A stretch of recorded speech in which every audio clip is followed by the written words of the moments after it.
Welcome to Stuff You Should Know from HowStuffWorks.com.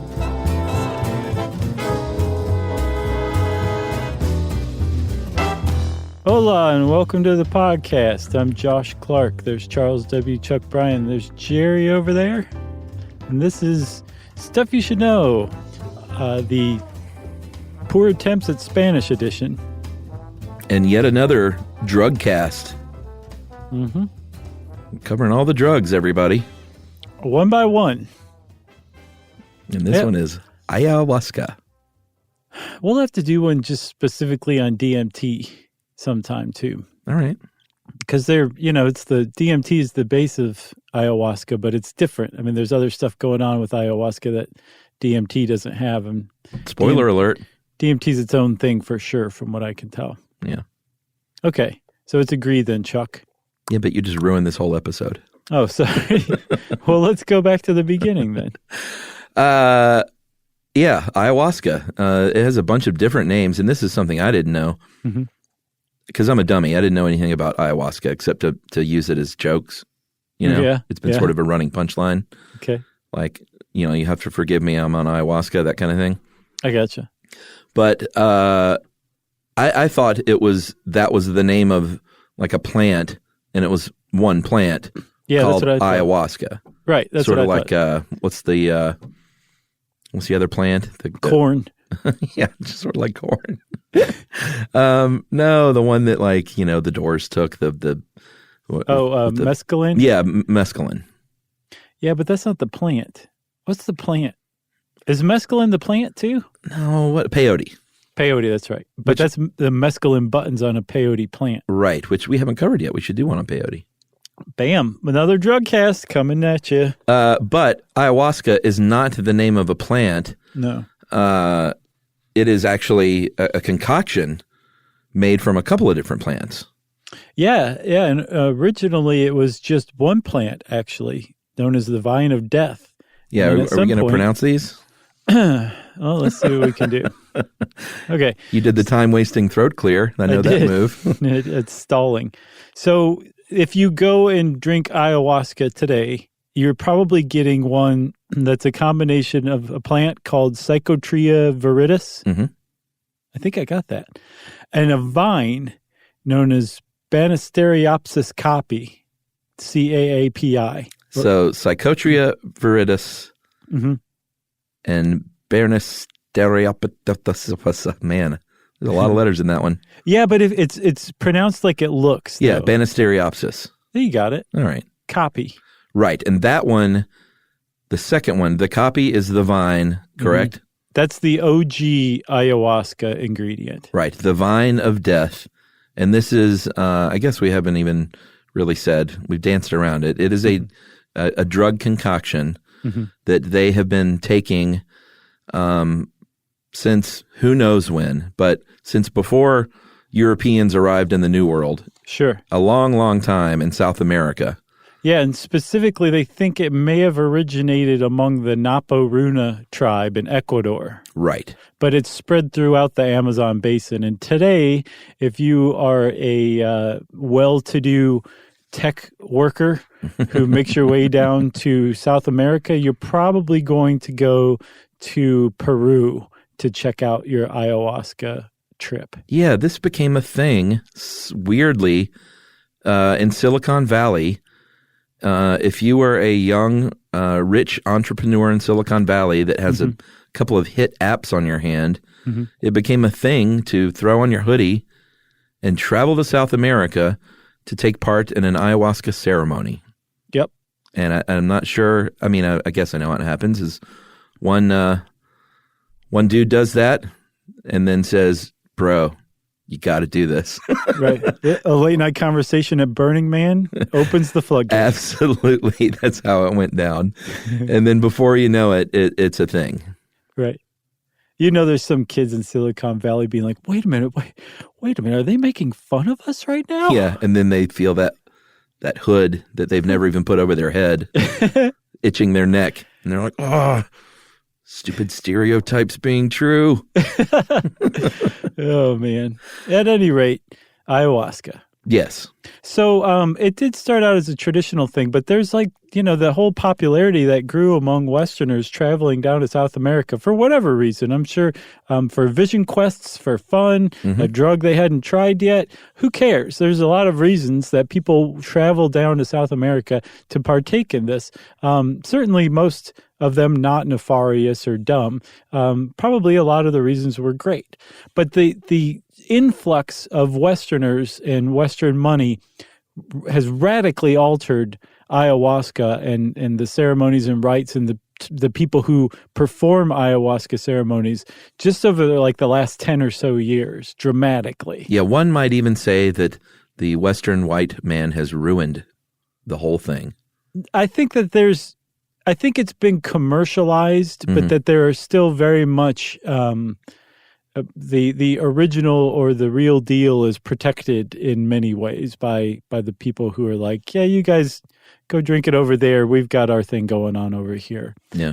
And in fact, there's at least 2 churches in the United States that practice ayahuasca diets that are real deal religions as far as the Supreme Court's concerned, that clearly show that there is real legit ayahuasca ceremonies being practiced throughout the world. I think both of them are from Brazil. Yeah, in 2006, the Supreme Court said that the União do Vegetal, UDV, was a legit religion. They are, in fact, from Brazil, Christian spiritualists, about 17,000 adherents all over the world. And the literal translation of that religion is the union of the plants. Right. So it's like a plant religion. And ayahuasca is at the center of this. Yeah. The other one is a Christian syncretism, which is like Santo Daime. Yeah, that one is like they incorporate not just indigenous Brazilian and South American beliefs, but also some African indigenous beliefs or folk beliefs as well. Like it's a whole very big inclusive pantheon that is centered around visions from ayahuasca and like an ayahuasca sacrament. It's pretty interesting. Yeah, both protected in the United States by law now that this plant concoction is part of their religion. They cannot be arrested for doing this because the legalities of it is technically illegal. It's a little gray whether or not the actual plant is illegal. Is that right? Yeah, supposedly the plants themselves are not illegal. It's the combination or the brew made from them that's illegal. Gotcha. That's what I saw. I don't know that that's necessarily true. And I would guess if the plants are still legal now, they won't be in 2-3 years. Right. Because, why make it legal? Why let it be legal? Yeah, it's something people get enjoyment for that comes from the earth. Let's outlaw it. Yeah, I don't know if enjoyment's quite the right word, though, from the way that the Grabster puts it, that an ayahuasca trip is not necessarily fun. It's a harrowing psychological, spiritual journey that you're undertaking. All right, let's take a break. Okay, all right. I see you getting excited over there. And we'll talk a little bit more about DMT and kind of what's going on in your body physiologically right after this.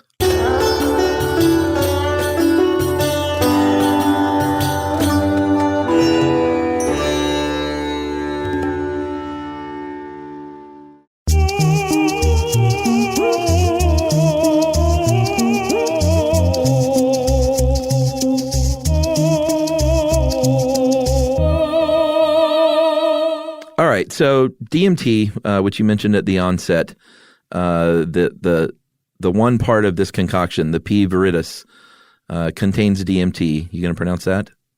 Oh, yes. It's dimethyltryptamine. Oh, look at you. Mm-hmm. Just rolls off the tongue now, doesn't it? It does. So this is something not exclusive to P. viridis. It's found in a bunch of psychedelic substances. And this is something that can cause hallucinations, perhaps, changes in your perception, your state of consciousness, your sense of self, which we'll really get into because it has a lot to do with the ayahuasca journey. Right.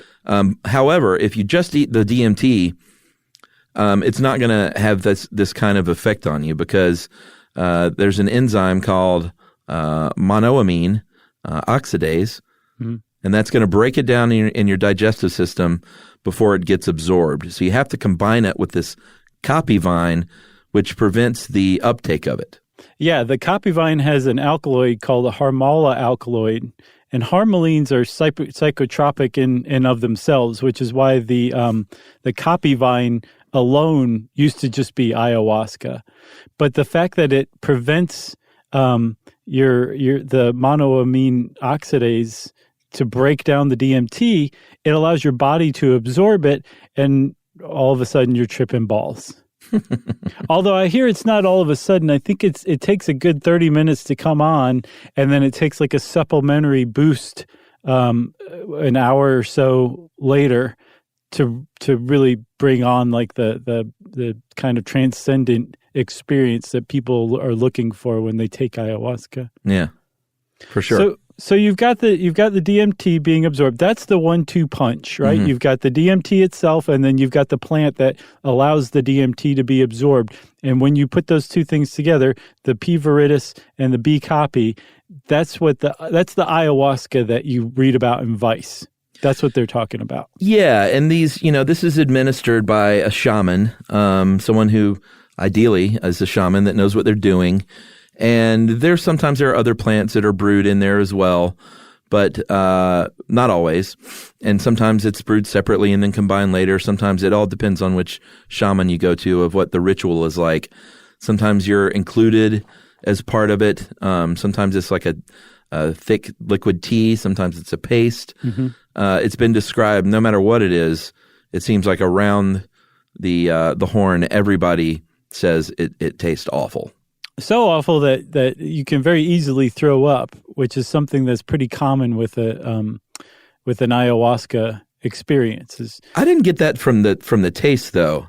I got that was like once it's in your body, it makes you nauseous and you throw up. Right, but not this tastes so bad, I'm going to puke it up. No, because then it wouldn't be in your body long enough to be absorbed, right? Yeah. But I think the taste and the memory of the taste combined with the nausea is enough to throw up. But whether you do throw up or not, it's not necessarily like 100% you're going to throw up. The point, one of the points of an ayahuasca ceremony is to throw up. You're meant to throw up. And you will actually be forced into this. Either if you don't do it from the ayahuasca, you may also be given something like tobacco juice, mm-hmm. like a water with tobacco that's soaked in it for a while, and you'll be told to drink that so that you will throw up. Because this idea of purging, whether it's throwing up or diarrhea, is a very frequent side effect of ayahuasca. Very frequent. You are meant to be purging your body, and it's meant to be this kind of symbolic spiritual purge of your ego, of all the nastiness, of all the horribleness that's a part of you. You're getting it out as part of the trip, and as the trip sets in. Yeah, and the taste has been described. The New York Times has said it's like a muddy herbal taste. Mm-hmm. Someone from Vox.com took it, a guy named Sean Illing. He described it as a cup of motor oil diluted with a splash of water. Right. So I read it's almost as gross as a Necco wafer. I don't think I've ever had a Necco wafer. Good on you. Have you? No. What, am I crazy? What are they? Necco wafers. They're like old-timey kind of like chalky candy that comes in a roll. You've seen them. Probably. You've seen them. In my old-timey candy days. Exactly. I'm sure I did. Yeah. So, all right, I guess we should talk a little bit about, like you said, its origins in the Napo River Basin mm-hmm. by this Runa tribe, like you said. And it's called the Vine of Death, or the Mother Vine, this copy. And they think that early on they may have just taken this copy by itself, right? Right. Because without the brew. It's got the harmalines in it. That's not only an MAOI, but also has like its own kind of psychoactive stuff going on. So that was the original ayahuasca. Yeah, and we have written accounts from like the 1700s when Jesuits would go to the Amazon to try and, Christianize folks. And trip balls. Yeah, because I'm sure the entry was like, whoa, and that's it. Did you hear about the guy that was just killed, the missionary? Yes, on the Sentinel Island.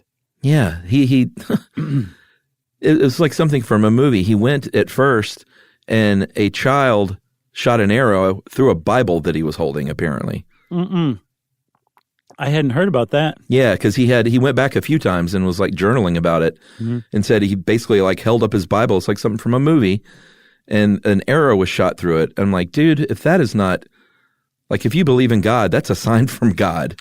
Well, you remember saying, turn around. The Man in the Hole episode, we talked about them. Yeah. They were the ones that like everyone knew you just don't go anywhere near them. And some fishermen had been killed like a few years back. And this guy, I guess, had tried, he decided he was going to be the one. Yeah.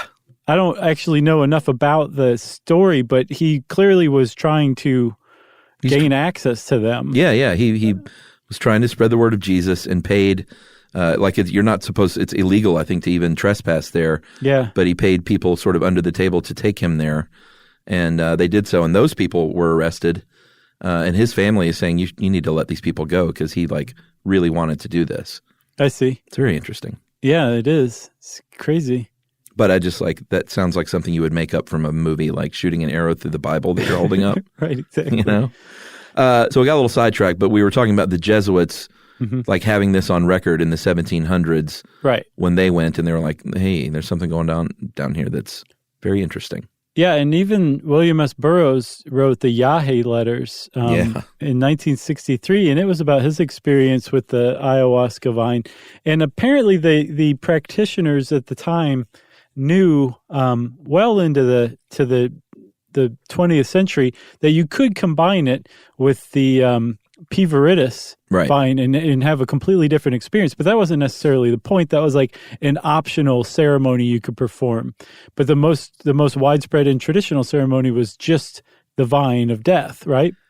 Yeah. And then at some point, somebody started putting them together and word about this got out. And the mid-2000s is when it just, ayahuasca like kind of hit the public consciousness in the West. Yeah, I mean, in the 60s, of course, in certain, subcultures in America, they knew about it because of William S. Burroughs and people seeking out, things like peyote and all kinds of psychedelic experiences. But it definitely was not sort of in the mainstream until, not too long ago. And even still, I think even at the time, it was strictly the harmalines and just the vine that was being used, the copy vine. It wasn't. Somebody started putting it together frequently with the viridis plant, and that's when it became hugely popular. Yeah, so popular now that there is ayahuasca tourism, big time, like going on in South America. And said the central part is Peru's Urubamba Valley. And if you were going down for an ayahuasca experience, like a spiritual quest is the reason you're going down there. I don't fault you for that at all. Sure. But you have to understand you have to do your research. You can't just show up in South America and be like, all right, somebody give me some ayahuasca, because there are a lot of unscrupulous and nefarious outfits that have come up to take advantage explicitly of that kind of Western tourist. The ill-informed Western tourist who is going to have a horrible, terrible trip and not going to get the spiritual experience you're looking for. So you have to do your research, because there are some legitimate ayahuasca outfits in South America, but they're not going to take you if you just show up down there, and you're going to end up in in a bad situation. Yeah, for sure. So taking part in one of these ceremonies, let's say you do find like a legit shaman who's willing to take your American dollars or whatever, however you're paying, your gold ingots and trinkets. It still is sort of funny. It all goes back to Burroughs with the set and setting thing, right? Which is what he famously preached about any psychedelic experience, is to really put a lot of thought into the set and the setting where you're going to do this, so it goes well for you. So as this concoction is being brewed, like I said before, sometimes you're taking part in this and helping to mash it up and brew the tea. But what they're really trying to do is the whole ceremony isn't just like for show. It's all part of the thing to get you settled in and focused on kind of the right things going in. Like, what do you want to accomplish here? What do you want to find out about yourself? What questions do you have about yourself? And really get into that frame of mind as they hand you your puke bucket. Although I would recommend bringing your own. Oh, yeah, I hadn't thought about that. I would not want a reused puke bucket. Good Lord, I hadn't even considered that. No, it'd be BYOB for me. So, I can just totally see how as a Westerner, you would just be like, come on, we don't need the ceremony stuff. Let's just give me the good stuff. Right. But that, like you said, that's the point, is to ease you into it, to get your mind and body prepared for this enormous trip you're about to go on. Because if you just get dropped right in the middle of it without any kind of preparation or without any kind of assistance, you're going to lose your marbles pretty well. Yeah. So that is a big part of going on an ayahuasca journey is having somebody who's competent, trained, and empathetic and willing to stay there with you, to prepare you, to stay with you, to keep an eye on you. You need to be monitored. You can't be up and just running off into the jungle by yourself, because terrible things are going to happen to you in that situation. And then to help you afterward as well. And from some of the preliminary research that's starting to come in, if you undertake an ayahuasca journey, I guess is the best word I can come up with, under the right setting, under the right guidance, with the right support, both pre, during, and after, it can have profound effects on your spirituality and your sense of connectedness to the universe. It can also possibly help you with diagnosed mental illness as well. Yeah, we'll get to the illness part, mental illness part at the end, but just your standard sort of truth seeker, let's say.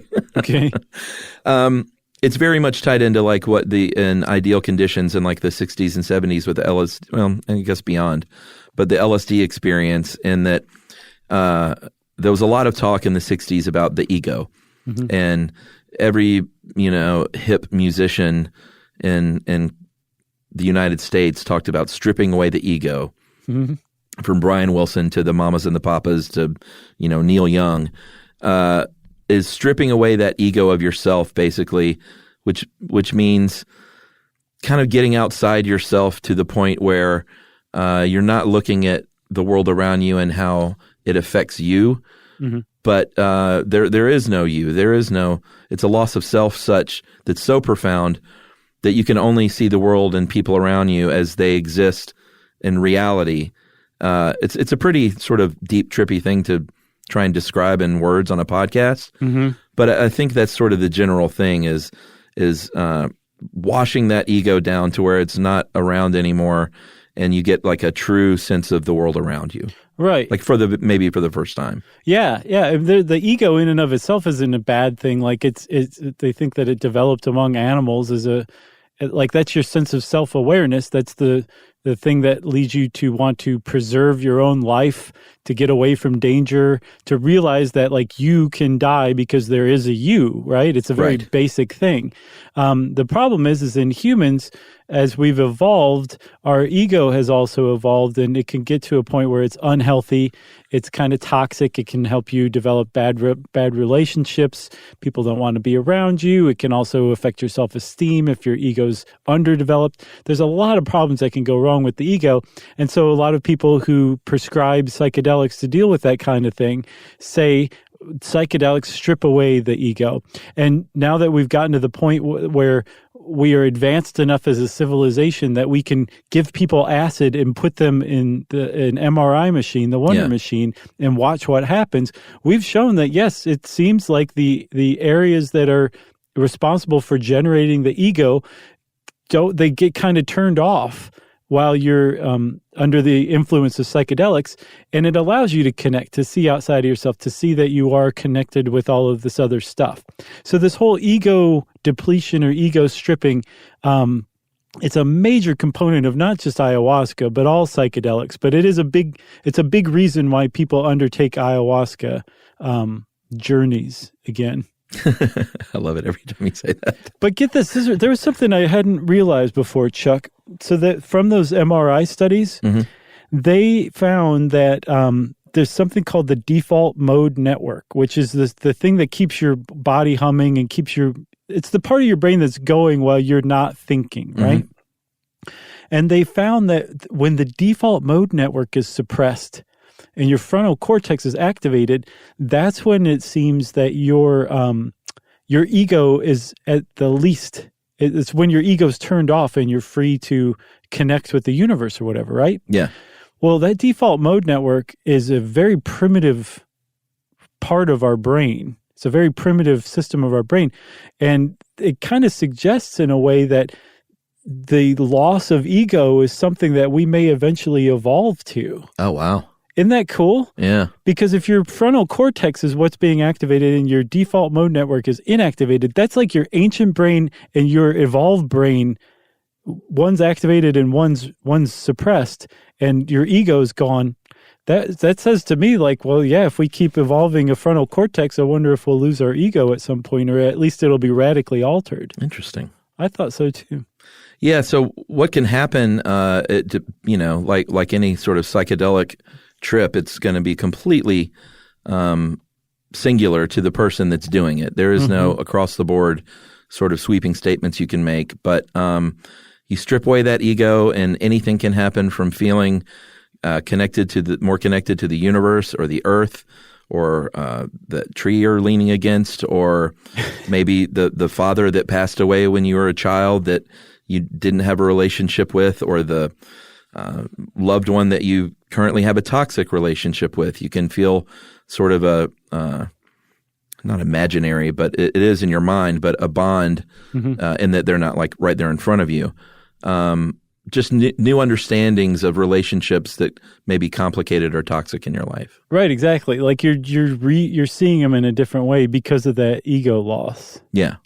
Yeah, I think that's fascinating. And like you said, it is a symbolic death of the ego, which is why that vomiting is important. Like in theory, I guess you're vomiting up that ego, and then it's go time. Apparently, you can hallucinate your death. And like you said before, it's not often looked at as like, hey man, this is gonna be a great time. But party. At the same time, I think it's also typically not like looked at as like some horror show that you're about to undergo. Although it can be, but it's just a profound emotional and psychological experience. Right. Exactly. I've never done it. Not me either. But this is from researching it. Right, exactly. Which is like, we've never been to the sun either, but we talked about that. Yeah, and that went great.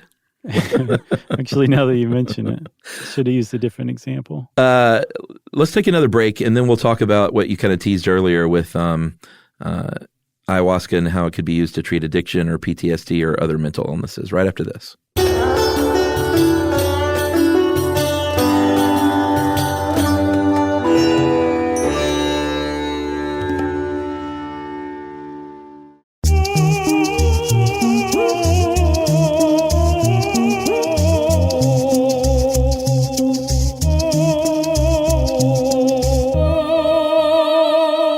Okay, Chuck, so we're back and we're talking about using ayahuasca as a tool, like taking that experience of being outside of yourself, of connected to the rest of the universe, of reevaluating your life in a lot of ways to cure mental illness.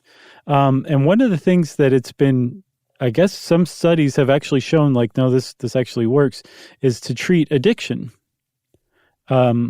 Whether it's cigarettes or booze or drugs or whatever, that you can undergo an ayahuasca ceremony, people have come out on the other side like, I'm good, I don't need the cigarettes or booze or drugs or whatever.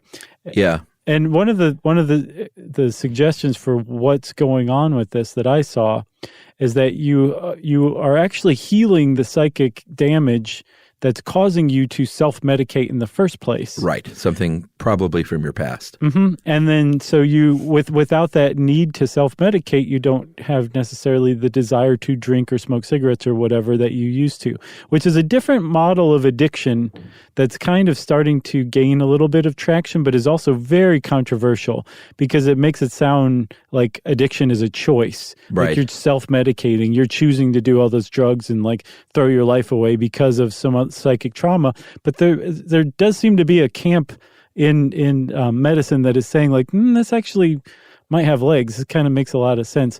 And from what I can tell, those ayahuasca studies kind of are a check mark in that view's favor. Yeah, and I think that can work in conjunction with the other piece, which is removing that ego, even if it's for whatever, how many hours that you're undergoing this trip, could just simply disrupt that. You know, you often hear about addiction being like this sort of cycle, like a cyclical thing. And even just disrupting that cyclical path or that circular path can be enough to sort of get you on the off-ramp from using. Yeah. Get you on the off-ramp? Get you, on the off-ramp. Yes. That's what you said, right? Yeah, and then eventually off that off-ramp onto a nice, chill side street. Yeah, and then maybe a nice drive into the country, past a few cows, and then sleep. Yeah. I had a therapist one time that talked about getting off of the highway. It was a metaphor that actually worked for me, but like choosing to get off the highway when certain things were happening. And sometimes something that simple is just kind of clicks in. You're like, oh, if I notice something's going on, I'm speeding down that highway toward the badness. I can just get on that exit ramp, and now I'm in my neighborhood. Now I'm hanging out with cows in a nice bucolic pasture.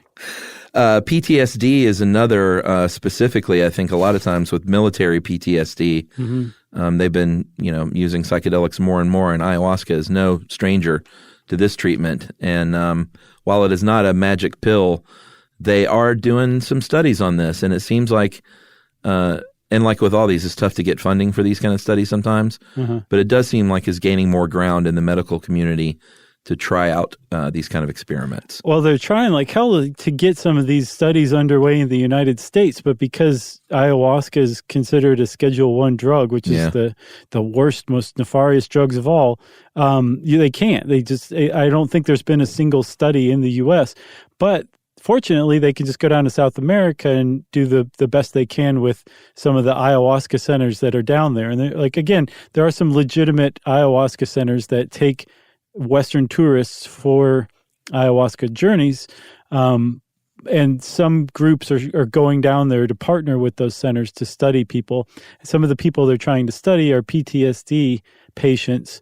And they think that if ayahuasca is helping people with PTSD, which it seems to be, it's basically negative exposure therapy, where you're dredging up all of those your worst memories that are causing your PTSD, which is bringing them to the surface and allowing your awareness to kind of shine a light on them and say, okay, I'm going to recategorize these now, and they're not being categorized as bad and frightening as they were before. It's not as traumatic as they were originally categorized. Yeah, and specifically in this study that you're thinking about is, or talking about, is combat veterans suffering from PTSD, and it's the Temple of the Way of Light in the Amazon has partnered with a group in Spain and the UK, the International Center for Ethnobotanical Research and Service in Spain, and then the Beckley Foundation in the UK, and they're treating close to 600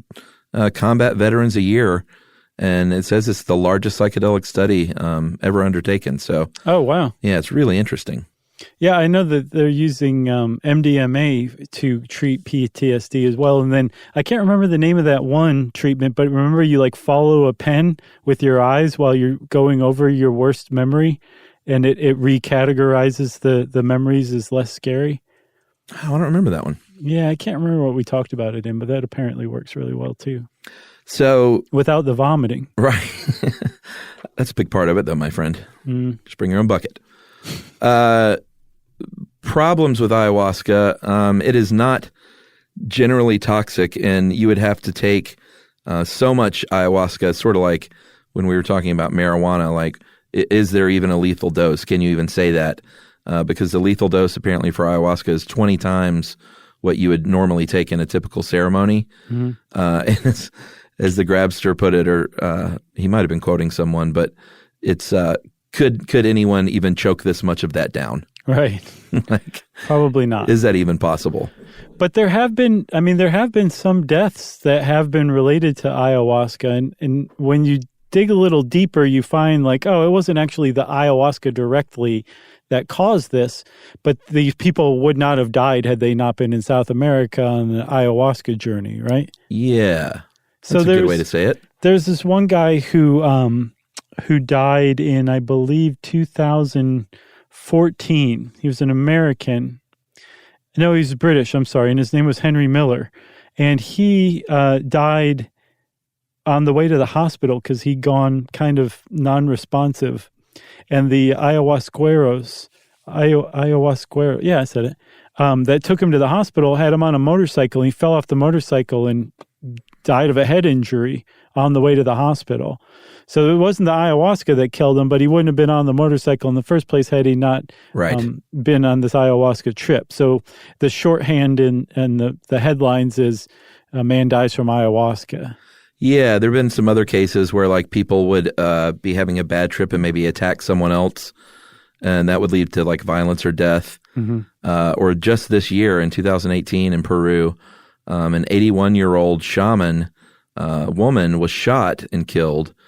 And then a Canadian man was murdered for revenge for that killing. Yeah. But supposedly this had nothing to do with like being under the influence, but it was some sort of dispute that happened during this whole conflict. Yeah. The woman was named Olivia Arevalo, and she was the spiritual mother of Peru's second largest indigenous tribe, the Shipibo Conibo. And this Canadian guy named Sebastian Woodruff shot and killed her, allegedly because her son owed him money. He was there to learn ayahuasca, and I guess he didn't feel like he'd gotten his money's worth. So he killed her. He killed this woman, the shaman, the spiritual leader of the second largest tribe in Peru. And he was Canadian? Yes, yeah, I know. It's surprising. Not a very Canadian thing to do. No, it really wasn't. But the whole thing really revealed the problems that have been developing from this ayahuasca tourism. First, this guy was down there and wanted to learn about ayahuasca so he could take it back to Canada and appropriate this culture. That was problem one. Two, he didn't get his money's worth, so he shot and killed the woman who was supposed to be teaching him. It's a big problem as well.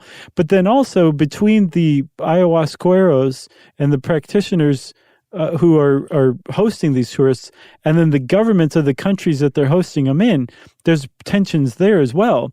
Because this village said, there's police everywhere. The police never come here. Yeah. But then a Canadian man goes missing, and now our village is overrun with police. Like, what's going on here?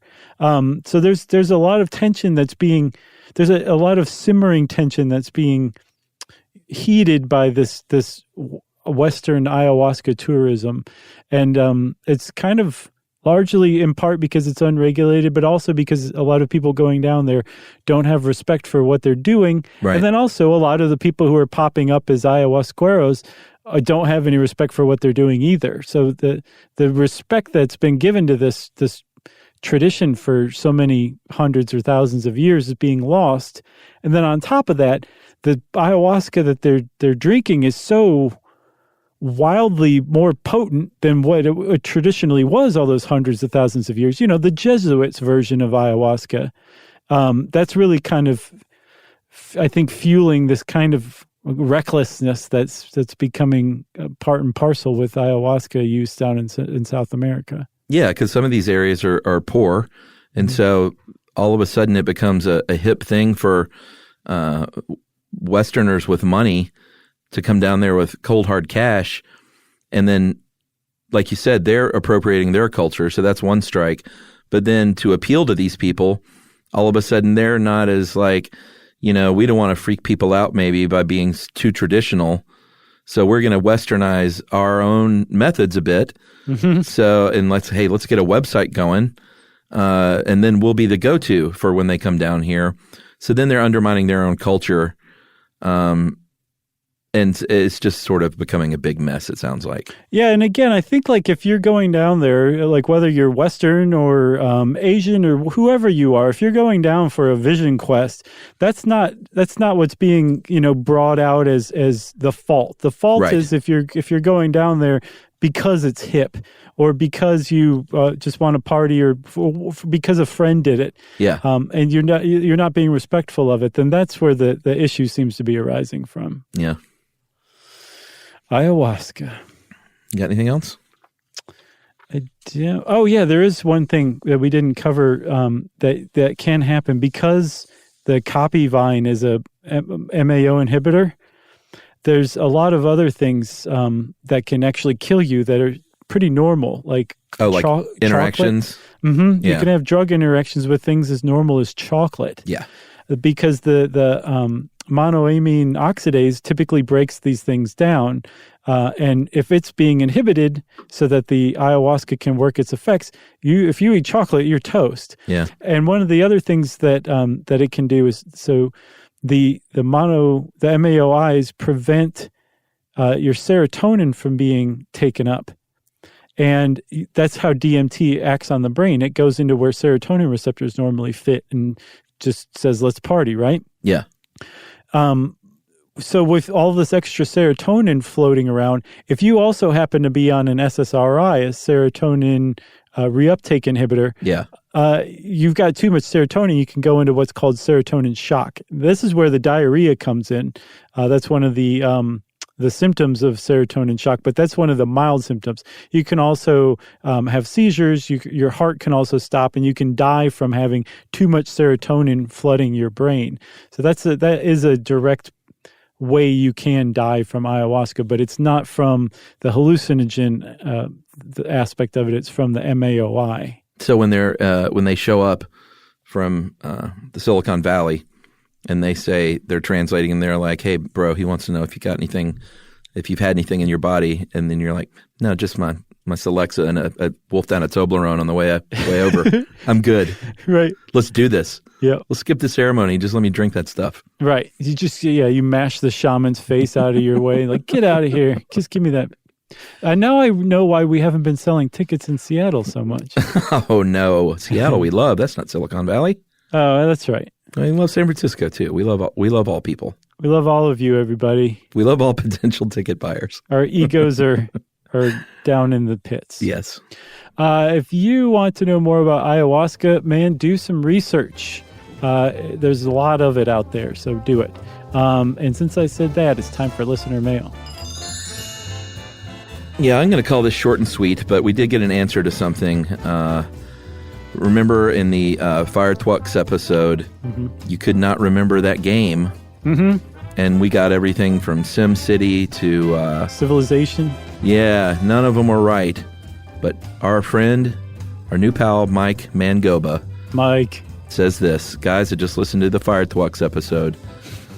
And also shout out to two things. All the people who wrote in and spelled it Fire Twux. Yeah. And then off. all the firefighters. We heard from a lot of firefighters. And every single one of them said, yep, it's chili. Josh did not overstate the chili thing. Yeah, and they were all very nice and said, you guys got most of this right. Anytime it's something really specific like that, we're going to get some stuff wrong. Mm-hmm. But they were like, you guys did a good job. And one of them even had a joke that said, if you're at a party, how do you know if there's a firefighter there? And the answer is, oh, don't worry, they'll tell you. That was from a firefighter. Nice. So I guess they have a sense of humor about it. So anyway, guys, listen to the Fire Twux episode, and he talked about the old game that burns buildings to the ground if you don't have a fire station. And that game is called Pharaoh. Yes. Pharaoh. Yep. Pharaoh. Yep, you're building an Egyptian civilization. Yep, and he said it's an expansion game. The expansion game is called Cleopatra, and it was one of my favorite games, which I still play today. Keep up the chatter, Mike Mangoba. Thanks a lot, Mike. That's exactly what it was. I never in a million years would have remembered that, but it was indeed. Gobes. Is that what we're calling him? Yeah. All right. Thanks a lot, Gobes. Well, if you want to be like Gobes and rescue us by reminding me of something I can't remember what it was, or just correcting my syntax, you can get in touch with us. We're all over social. You can find those links at stuffyoushouldknow.com, and you can just send us an email. Wrap it up, spank it on the bottom, and send it off to stuffpodcast@howstuffworks.com. For more on this and thousands of other topics, visit howstuffworks.com.